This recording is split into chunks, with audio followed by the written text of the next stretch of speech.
Assalamualaikum warahmatullahi wabarakatuh. Di sini saya akan mewawancarai seorang guru mengenai pembelajaran daring. Maaf Bu, mengganggu waktunya sebentar. Oh nggih Mbak, monggo, ada apa nggih? Begini, saya dapat tugas dari dosen mata kuliah untuk mewawancarai seorang guru sebagai narasumber saya. Oh iya, nggak apa-apa Mbak, monggo. Tentang apa nggih? Mengenai pembelajaran daring Bu. Oh, pembelajaran daring. Nggih, nggak apa-apa, monggo Mbak. Sebelum saya mulai, jenengan namanya siapa dan mengajar di mana? Oh iya, nama saya Bu Vila. Saya mengajar di SDN Kedua Sari 1, tepatnya di Tegulang sendiri Mbak. Alhamdulillah. Langsung saja Ibu. Nggih, monggo.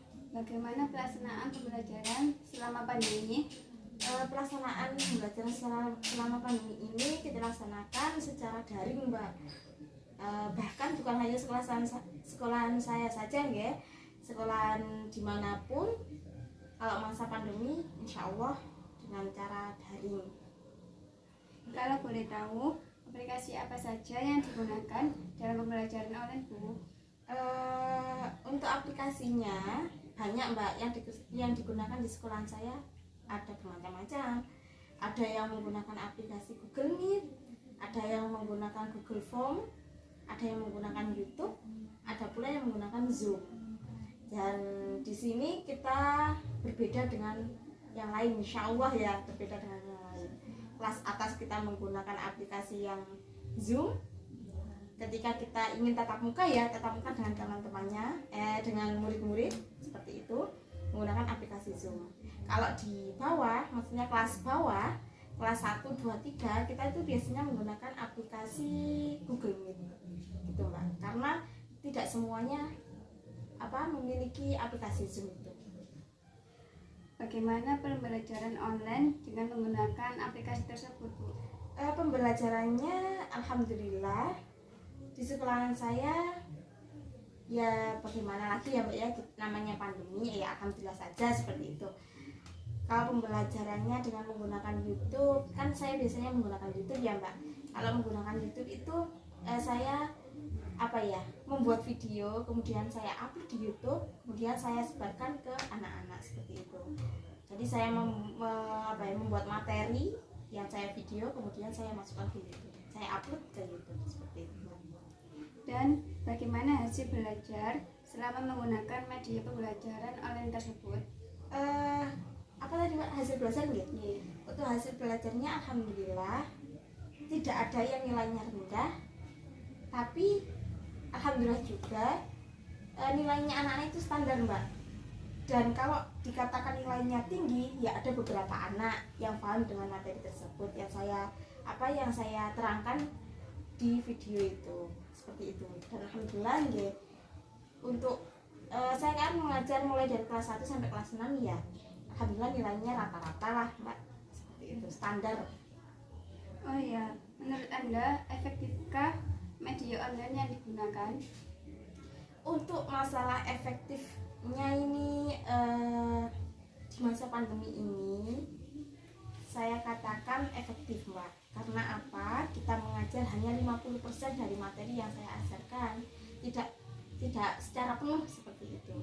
Tapi ada juga yang kurang efektif. Karena apa? Karena tidak semuanya guru bisa menggunakan aplikasi tersebut. Nah, seperti itu. Ada juga yang bisa yang biasanya itu menggunakan Google Form. Nah, kalau saya pribadi ya Mbak ya, kalau saya mengajar dari kelas bawah, kelas 1, 2, 3 itu biasanya saya menggunakan YouTube Mbak. Tapi saya juga biasanya menggunakan YouTube di kelas atas 4, 5, 6. Namun untuk kelas atas, kelas 4, 5, 6 itu biasanya saya tambahi dengan Google Form. Karena di dalam Google Form itu saya memberikan soal-soal latihan seperti itu ke anak-anak, agar anak-anak juga paham tentang materi yang sudah saya upload di di YouTube tersebut. Gitu. Dan kendala apa saja yang dihadapi selama pembelajaran daring? Untuk kendalanya sangat banyak Mbak, tentunya ya, bukan hanya di sekolahan saya saja, yang di sekolahan lain juga. Bahkan ada yang sekolahan yang memang anak-anaknya itu rata tidak memiliki alat komunikasi seperti seperti itu. Contohnya kalau di sekolah saya itu ada beberapa anak yang tidak memiliki HP sendiri, bahkan HP-nya masih bergabung dengan orang tuanya. Nah, untuk anak kelas 1, 2, 3 biasanya itu bergabung dengan orang tuanya, Mbak. Jadi ada yang orang tuanya bekerja, jadi anaknya itu tidak bisa mengirim tugas pada saat itu juga. Yang anak-anaknya memiliki gadget atau memiliki HP itu ya Mbak ya, biasanya itu mengirim tugasnya itu tepat waktu.